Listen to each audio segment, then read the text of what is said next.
Hola, ¿qué tal? Muy buenas tardes. Yo me llamo César Carreón y te doy la más cordial bienvenida a esta masterclass. Vamos a tener aquí un webinar, masterclass, como le quieras tú llamar, sobre Six Sigma para calidad. Entonces, pues primero que nada, comentarte que todas las interacciones que tengamos que sean a través del chat de nuestros grupos de WhatsApp. O sea, voy a deshabilitar por aquí el chat. Si tienen alguna pregunta o duda, por favor háganlo por los grupos de WhatsApp para que sea más fácil para nosotros verlo y para que no nos interrumpa. Y pues vamos a platicar un poco acerca de Six Sigma para calidad. Primero, para entender un poco la metodología, les voy a pedir por favor que deshabiliten esta parte. Denme 30 segundos, espérenme. Permítanme.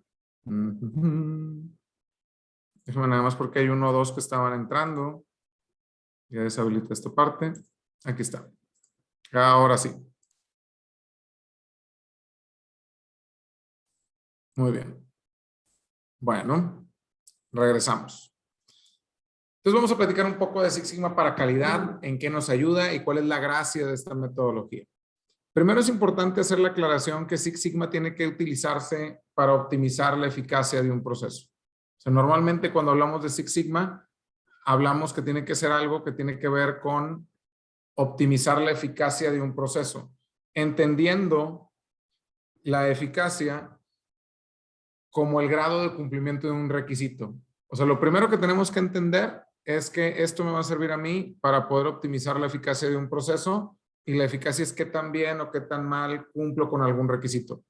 Por ejemplo, si yo estoy hablando de un proceso de pintura y estoy hablando del espesor de una pintura, Six Sigma me ayudaría para poder optimizar el qué tan bien cumplo con este requisito que me están solicitando mi cliente.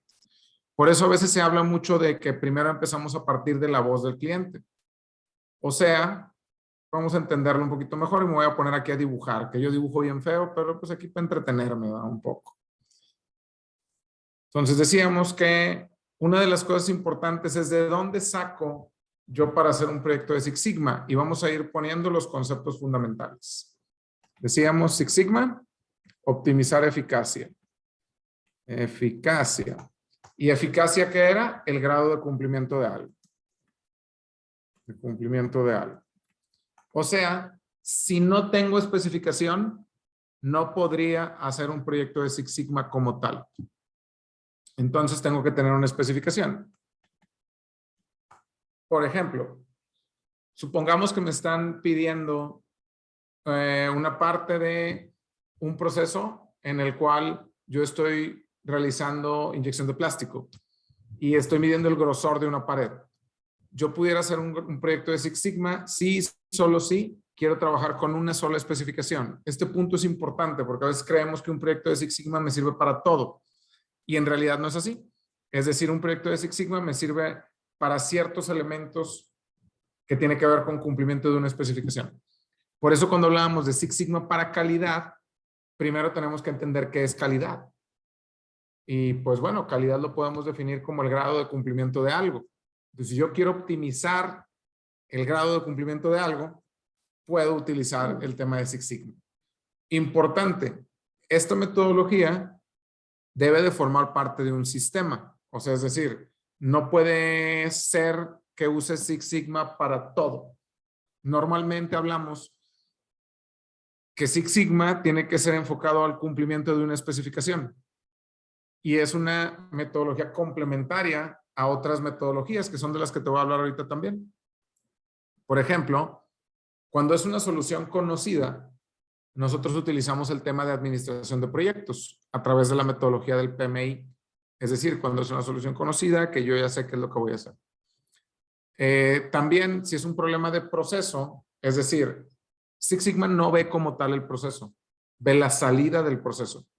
Y la gracia de Six Sigma es que yo necesito primero conocer cuáles son mis entradas para optimizar mi salida.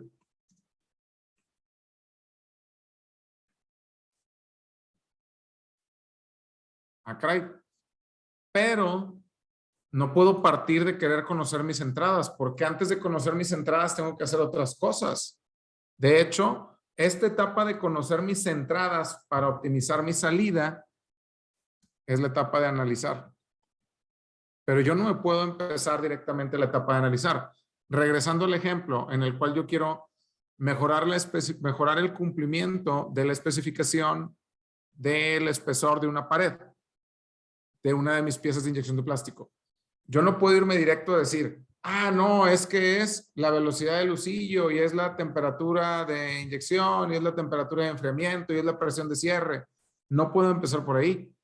O sea, no puedo irme directo a la etapa de analizar y saber qué le voy a mover. De hecho, primero, el grado de cumplimiento de algo y la especificación que quiero optimizar. Cuando hablamos de estas dos cosas, estamos hablando de la etapa de definir. Porque en la etapa de definir es donde estoy acotando el proceso. Haz de cuenta que aquí en definir, lo que yo quiero saber es asegurar cuáles son los límites en los que voy a encontrar mi especificación y no nada más voy a conocer esos límites. También voy a descartar que mi solución sea obvia. ¿Qué significa una solución obvia? Una solución obvia es algo que pasa directamente, pues digamos, en una etapa del proceso que realmente yo encuentro la solución yendo a piso.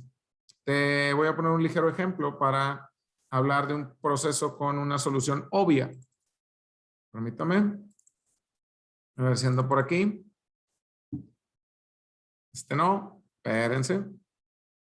Digo, porque a veces me dicen mucho de que, oye, pero es que ¿cómo está? Aquí está. Muy bien. Bueno, voy a quitarle aquí algunas cosas. Permítame. Muy bien. Ahora sí. Haz de cuenta que está de la siguiente manera. Imagínate que esta empresa estaban viendo que tenían un problema referente a esta pieza plástica. El problema es que se deformaba. ¿Cómo supieron eso? A través de unos diagramas de Pareto, que normalmente lo que hacemos en el diagrama de Pareto de primer nivel es saber cuál es la pieza que más te provoca esto. Aquí el problema es que en el momento que fuimos a caminar el proceso, se dieron cuenta que la solución era obvia. ¿Qué quiere decir que la solución era obvia? Bueno, que en la etapa de definir, cuando tú una de las cosas que debes hacer es caminar el proceso y validar y descartar que la solución sea obvia, aquí se dieron cuenta que hubo un cambio en el tema del empaque. Entonces, el haber cambio en el tema del empaque hace que no tengas proyectos Six Sigma. Básicamente, completaste tu proyecto de Six Sigma aquí. Entonces, en la etapa de definir, yo una de las cosas que voy a utilizar es, por ejemplo, un diagrama de Pareto. Y en el diagrama de Pareto yo voy a poder conocer que, por eso cuando hablábamos de calidad para Six Sigma, te decía que es súper importante que tengas bien definido de qué vas a hacer tu proyecto. Porque a veces cuando me toca dar este entrenamiento en alguna planta, oye, es que quiero hacer un proyecto Six Sigma, ok, ¿y de qué lo quieres hacer? No, para mejorar la calidad en la compañía. Ok, pero ¿calidad de qué? No, pues la calidad, o sea, yo quiero tener mejor calidad. Sí, o sea, eso está genial y te agradezco la intención, pero pues no puedes decir la calidad en general, ¿verdad? O sea, tienes que ir acotando el proyecto. Una de las cosas que a mí me gusta mucho cuando explico esto de Six Sigma es verlo como si fuera una criba. Haz de cuenta que tú estás cribando la solución.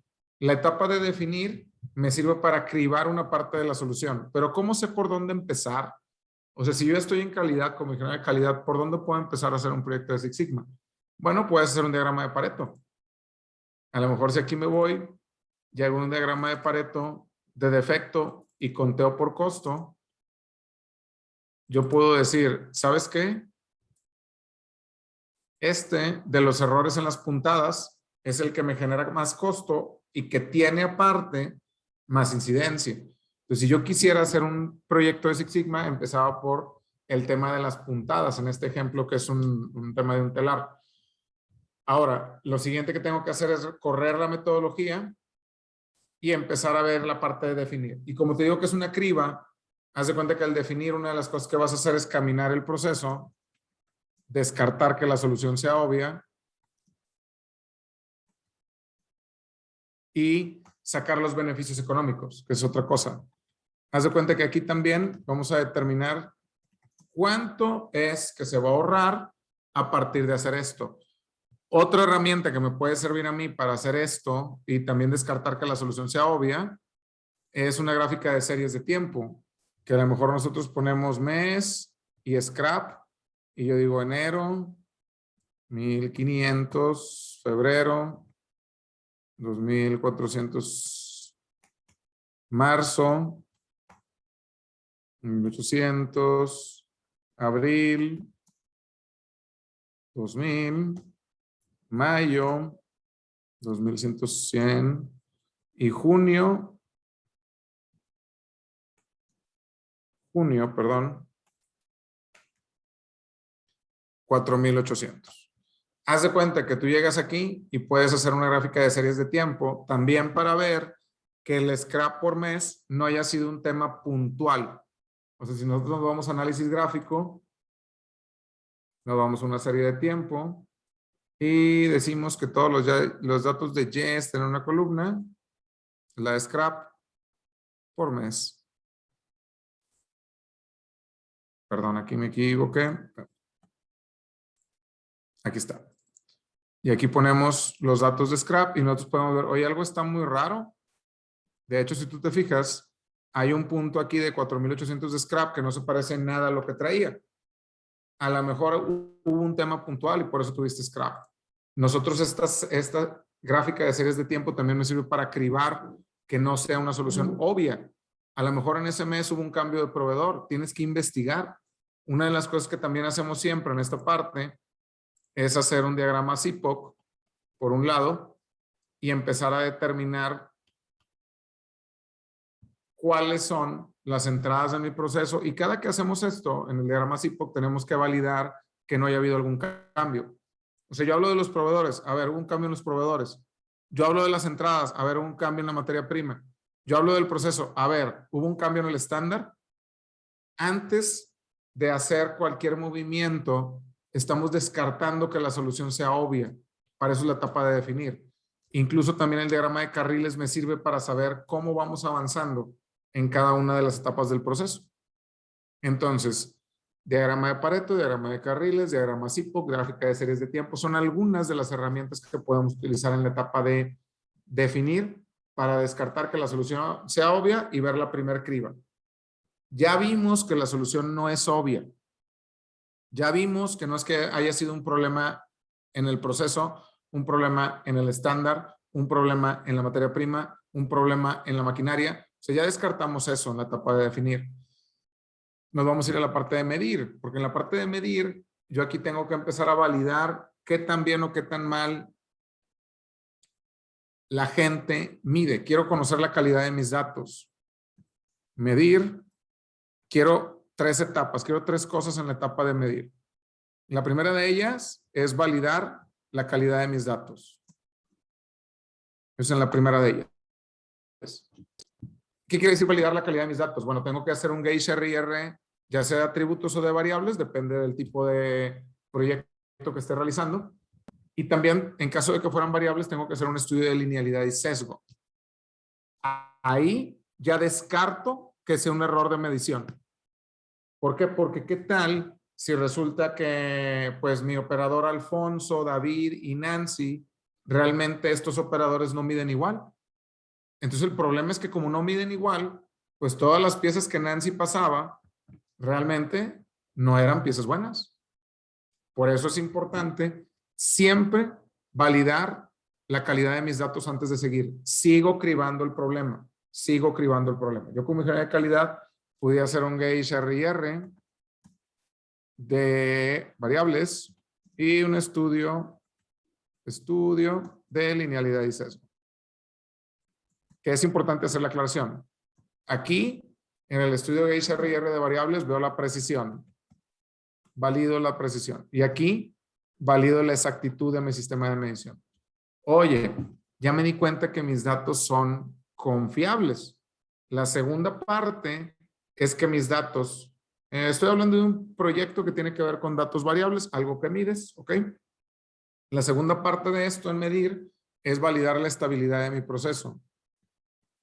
Entonces, hago una gráfica de promedios y rangos. Y en este caso, yo tendría que tomar, de acuerdo a nuestro manual del SPC, al menos 125 datos en subgrupos de 5 y vamos a utilizar los subgrupos racionales. Es bien importante no confundirnos con lo que es el AQL, con lo que son los subgrupos racionales y con lo que es la potencia y el tamaño de muestra en una prueba de hipótesis. Son 3 diferentes tipos de tamaños de muestra para 3 diferentes cosas en 3 diferentes aplicaciones. No podemos confundirnos. Aquí estamos hablando de subgrupos racionales porque quiero ver la estabilidad de mi proceso primero y luego ver el cumplimiento. Es decir, nivel sigma. Ok, hagamos esto de volada porque no tengo tanto tiempo. Ok, y vámonos aquí en un ejemplo de gauge R y R de variables. Nos vamos para acá. Es cruzado. Y nosotros tenemos que ver que tenga una variación menor al 10% y más de 5 categorías. En este caso tiene una variación de 2.21 y 63 categorías, así que pasa. Adicional a esto, yo también tengo que ver la estabilidad de mi proceso. Ahorita no me voy a entrar a lo de linealidad y sesgo porque no tengo tanto tiempo, disculpen. Entonces, vamos a ver el ejemplo de... a través del Capability Six Pack que podemos encontrar aquí. Tamaño de su grupo 5 y déjame me acuerdo cuánto puso, punto 45, punto 55. Nosotros aquí al final, lo que yo quiero que tengamos, y hay que poner todas las pruebas de control estadístico. Lo que yo quiero que tengamos en el Capability Six Pack es lo siguiente, ver cómo está mi proceso. Y mi proceso puede estar en 4 stages diferentes o 4, digamos, posiciones. Primero, puede estar centrado y capaz, que el saber si está centrado lo conozco a través de mi promedio y si es capaz con la desviación estándar, es decir, veo su centro y veo la capacidad a través del nivel sigma. ¿Ok? Que el nivel sigma se basa en su desviación estándar y su promedio, el cual usamos en el largo plazo para conocer su nivel sigma a largo plazo, que es al final de cuentas lo que va a recibir mi cliente. Puede ser centrado y capaz. Puede ser centrado y no capaz. ¿Qué sería un proceso centrado y no capaz? Voy a irlo dibujando también para que quede un poquito más claro. Ok, ¿dónde lo dejé? Aquí. Agregamos otra diapositiva. Esto lo voy a hacer muy rápido, pues para no quitarles tanto tiempo, porque yo sé que andan ocupados. Muy bien. Vamos a ver. Proceso. Aquí están mis especificaciones y aquí está mi proceso. Yo dibujo muy feo, perdónenme. Esto se vería como un proceso centrado y capaz. Esto se vería como un proceso centrado, pero no capaz. Está centrado, pero no es capaz porque sale de mis especificaciones. También tengo la opción de tener un proceso que sea capaz, pero que no esté centrado. Y también tengo la opción, que es lo peor, de tener un proceso que ni es capaz ni está centrado. O sea, en este caso tengo 4 tipos posibles de proceso. Y tengo que validar el nivel sigma a largo plazo con la desviación estándar. Que la desviación estándar es la variabilidad de mi proceso. Si yo quiero mejorar el grado de cumplimiento de una especificación, me tengo que enfocar primero en centrar mi proceso y luego en reducir mi desviación estándar. Toda la metodología de IMAIC existe para reducir la desviación estándar. La pregunta es, ¿qué tan común es que en tu planta siquiera salga a colación preguntar sobre la desviación estándar? La desviación estándar es la medida de variabilidad más común usada para evaluar procesos. Y gracias a que yo transforme mi distribución normal de mi proceso en una distribución normal estándar, es que puedo sacar el nivel sigma. Y con eso puedo comparar procesos que, aunque no sean iguales, tengan también los dos un tipo de, un grado de cumplimiento. Muy bien. Medir cuándo se termina, cuando ya tengo todo esto. Entonces, al finalizar medir, yo ya conozco nivel sigma, validé la calidad de mis datos y sé que es estable. Y me faltó también ver que mis datos sean normales, porque también tengo que hacer mi prueba de normalidad, que aquí está. Valor P mayor a 0.05, datos normales, podemos seguir adelante. Aquí en este caso, mi proceso pues no está centrado y también podemos ver que no es capaz. Que por cierto, debe haber sacado el nivel sigma, déjame lo pongo.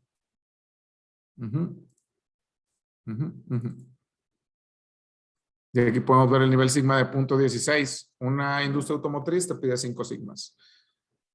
Medir, definir, medir ya, analizar ya. Bueno, analizar no, porque en analizar tenemos 3 diferentes tipos de análisis. Análisis gráfico, análisis cuantitativo, o más bien cualitativo, perdón, y pruebas de hipótesis. En análisis ya tengo que definir cuáles son las X, es decir, cuáles son las entradas de mi proceso que realmente me afectan. Y aquí ya puedo utilizar cualquiera de estos 3. Para, una vez que ya selecciono cuáles son las entradas que realmente me afectan a mi salida, ya me puedo ir a la parte de mejorar, que aquí normalmente utilizamos, pues puede ser análisis de regresión o diseño de experimentos. Entonces, a partir de mejorar, ya es donde utilizamos lo que tú me dijiste que encontraste en analizar, como las entradas que verdaderamente te afectan a tu proceso, los cuales pueden ser, por ejemplo, la velocidad, la distancia entre enguías, la presión de cierre, la temperatura de enfriamiento. Tomo esas y voy a definir cuáles son realmente los parámetros que debe de tener cada una y la mejor combinación. Entonces, esto ya lo voy a hacer en la etapa de mejorar para posteriormente pasar a la etapa de controlar. Y en la etapa de controlar lo que voy a hacer es precisamente eso. A ver, ¿cuál va a ser mi nuevo estándar? A ver, ¿cómo voy a mantener mi nuevo estándar? Y pudiera ser que yo actualizara MEF, que actualizara Control Plan, que actualizara trabajo estandarizado, que actualizara TPM. Depende del resultado de mi proyecto, es lo que voy a hacer. Y en controlar, también tengo que tener el cómo va a quedar mi nuevo estándar. Por cierto, no se les pase si en algún momento están en la etapa de mejorar, siempre ver el antes y el después. O sea, aquí yo tendría el cómo estaba antes, que es este que se llama diámetro, tamaño de su grupo 5, y luego el modificado, tamaño de su grupo 5, creo que era punto 45 y punto 55. Punto 45, punto 55 y punto 5. Ahí está.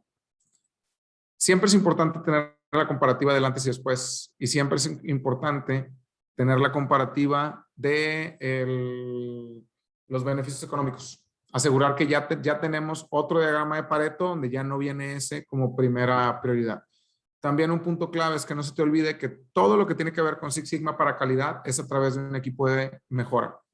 Es decir, tienes que hacer un proyecto de DMAIC y un proyecto de DMAIC va a incluir distintas cosas. Voy a poner un breve ejemplo. Digo, nada. Obviamente este es un proyecto demo, no voy a meterme a detalles, donde hablábamos de paretos de primer nivel, definición del problema, R&R de variables, pruebas de normalidad, análisis gráfico, diseños de experimentos, ciertos cambios que debemos hacer. Entonces, no puedo detallarlo, pero a grandes rasgos, lo que tú tienes que tener es esto. Al final, el cómo quedó, una conclusión de tu proyecto de Six Sigma y ver que efectivamente sí fue efectivo. Esto es a grandes pasos lo que tienes que hacer para poder asegurar que con la metodología de Six Sigma mejores la calidad en tus procesos. Entonces, pues es importante utilizar esta metodología y entender cuándo sí y cuándo no. Porque a veces creemos que esto apenas lo aprendemos y ya lo queremos usar para todo. Y lo más importante es que esto se utiliza a través de un proyecto de DMAIC.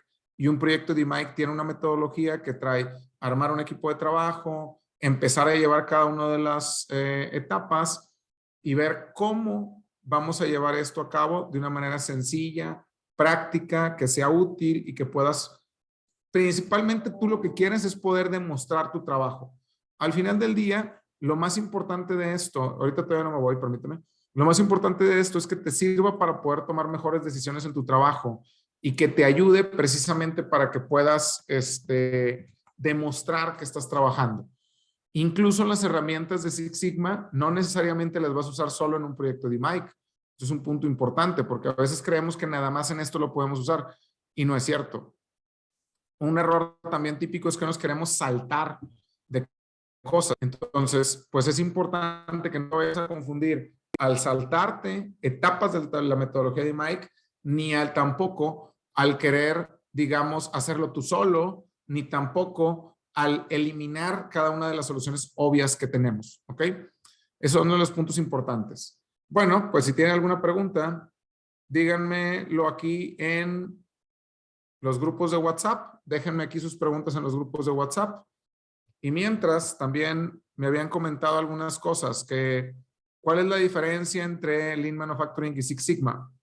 Bueno, la diferencia entre Lean Manufacturing y Six Sigma es que Lean Manufacturing ve temas que tienen que ver con la eficiencia de los procesos.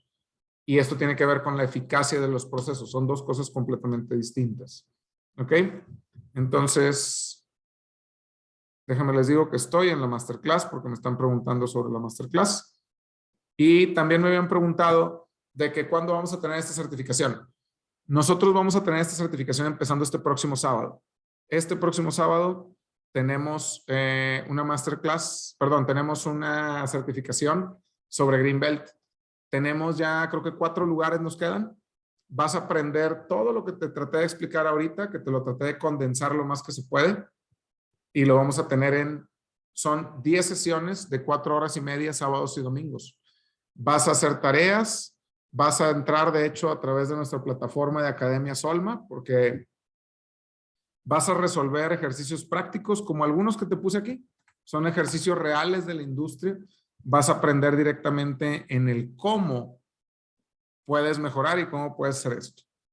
Muy bien, dice Six Sigma se puede aplicar para la solución de incumplimiento de una especificación. Pues de hecho eso estamos hablando. Si tú incumples con una especificación y tienes defectos, si tienes scrap, puedes utilizar Six Sigma. ¿Ok? Me dice, ¿se puede aplicar un proyecto Six Sigma para la calificación de proveedores? De hecho, sí. A nosotros nos tocó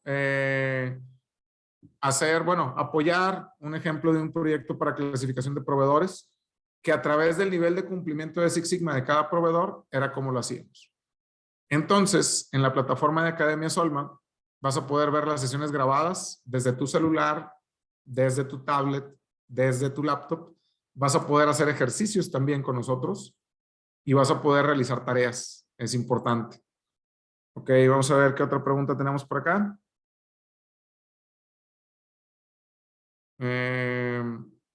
Vamos a ver. Me preguntan también que si es necesario ser experto en estadística para esta parte. Sí. Me dicen, solo necesitaría Minitab. Es correcto. A través de utilizar Minitab es que nosotros podemos empezar te vamos a enseñar, nosotros te vamos a llevar desde cero para que aprendas y que puedas usar cualquiera de estas herramientas aquí. Ok, vamos a ver qué otra pregunta tenemos por aquí. Vamos a ver. Mencionó que no se aplica Six Sigma para soluciones evidentes, pero en el paso de las mejoras, ahí las menciona. ¿A qué se debe? No entendí esta pregunta, la verdad. Es que cuando estamos en la etapa de mejorar, nosotros hacemos un diseño de experimentos donde definimos cuáles son los nuevos parámetros. Antes no los teníamos. Y cuáles son las nuevas entradas. Antes no las teníamos controladas. Lo que yo quiero es definir cuáles son las entradas y cómo se van a controlar. No sé si lo respondí adecuadamente porque no entendí muy bien la pregunta, la verdad. Vamos a ver. Me dicen que si necesito ser un experto en Minitab para poder llevar a cabo esto. No. No, de hecho nosotros te podemos llevar desde cero para ver esto. Bueno, pues creo que ya no hay por ahí alguna otra pregunta. La verdad les agradezco mucho que nos hayan acompañado aquí, durante esta sesión. Yo me llamo César Carreón. Te invito a que nos acompañes para este próximo sábado que empezamos. Si te interesa llevar tu carrera al siguiente nivel, si te interesa tener una certificación que te van a abrir más y mejores oportunidades, si te interesa tener herramientas nuevas, aprender a aplicar la estadística para mejora de procesos, pues esta es tu oportunidad. Espero que nos acompañes aquí en nuestra certificación que tendremos aquí. Tiene validez internacional ante el Council por Six Sigma. Y pues, gracias por habernos acompañado el día de hoy. Yo me llamo César Carreón. Si tienes alguna otra pregunta, la puedes dejar por aquí en los grupos de WhatsApp. Y te deseo que tengas pues un excelente día. Gracias. Nos vemos la próxima semana con alguna otra masterclass. Y si quieres que hablemos de algo en particular, pues lo puedes dejar aquí en los comentarios. Que tengas muy buena tarde y hasta la próxima semana. Saludos.